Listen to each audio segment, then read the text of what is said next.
जैसे कि last episode में हमने देखा कि ज़ाओ फैन और तियानियन टेम्पल का मॉन्क शी ताओ के साथ थ्री फॉक्स डेमन को मारने के लिए जंगल में गया था और वहाँ का फॉग ऑरा बहुत डेंस था।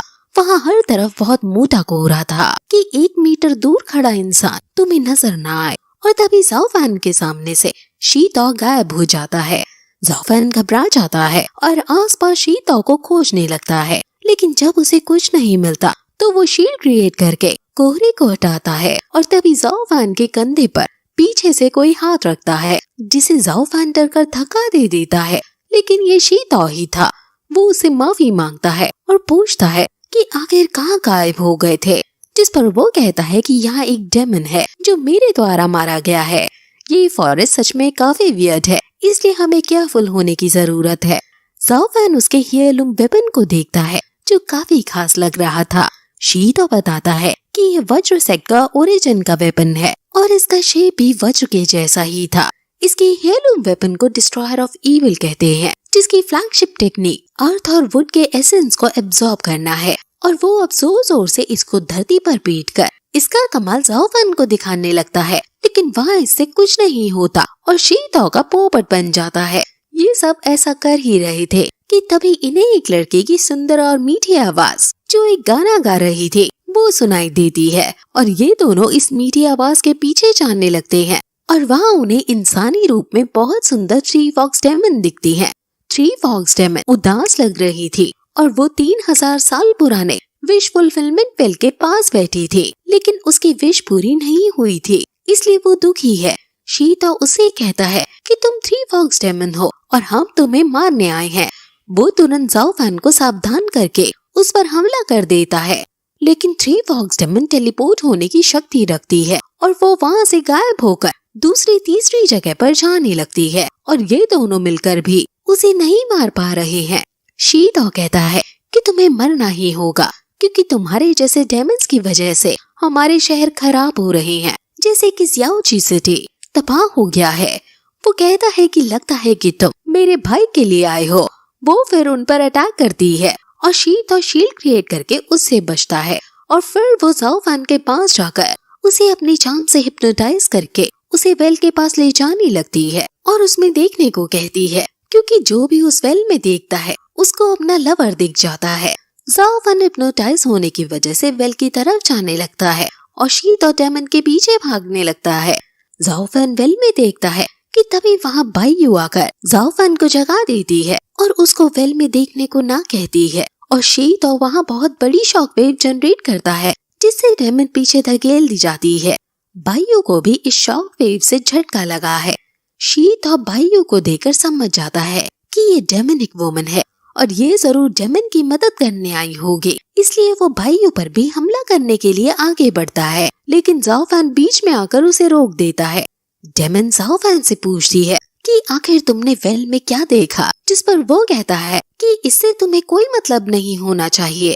वो कहती है कि ये फैक्ट है और क्या कुछ ऐसा है जो अब किया जा सकता है।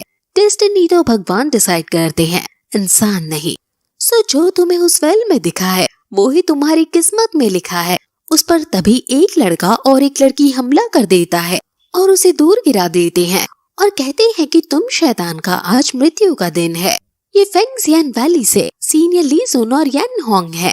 शी ताओ डेमन पर हमला करने चला जाता है, लेकिन डेमन फिर से टेलीपोर्ट होकर वहाँ से भागने लगती है और वो दोनों फेंगजियान वैली के लोग उस डेमन का पीछा करने के लिए जाते हैं और इन्हें यहीं रुकने को कहते हैं, लेकिन ये तीनों भी उनके पीछे जाने लगते हैं।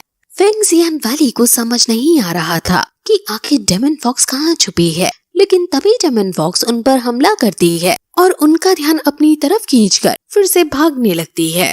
अब इनमें फाइट होने लगती है और हमें पता चलता है कि डेमन फॉक्स ने फेंगजियान वैली के अंदर से मिस्टीरियस फायर सेक्रेट आर्टिफैक्ट चुरा लिया है, इसलिए ये दोनों इसको पकड़ने की कोशिश कर रहे हैं। भागते भागते डेमन फॉक्स एक छोटी सी गुफा में पहुंच जाती है और अब ये दोनों भी इस गुफा में नीचे उतरते हैं और नीचे गुफा में डेमन फॉक्स का घर था, यानी अब ये दुश्मन के इलाके में आ गए हैं। डेमन फॉक्स कहती है कि तुम यहाँ तक आ ही गए, अब ये ब्लैक केव तुम्हारा मकबरा बनने की। और तभी फिर एक ड्रैगन आकर उन पर हमला कर देता है। वही ज़ाओफेन वगैरह भी केव तक पहुंच जाते हैं, लेकिन ज़ाओफेन बाइयू को उसका पीछा ना करने को कहता है, जिस पर बाइयू कहती है कि बल्कि तुम मेरा पीछा कर रहे हो।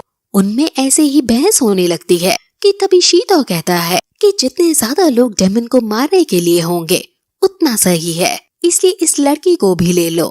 इसलिए अब ये तीनों ही गुफा में कूद जाते हैं।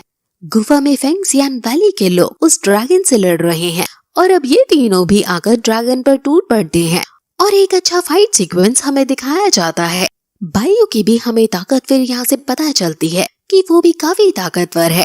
वो इससे लड़ ही रहे थे कि तभी वहाँ एक और राक्षस जिसके बड़े बड़े टेंटिकल्स हैं वो आ जाता है और उन पर हमला कर देता है।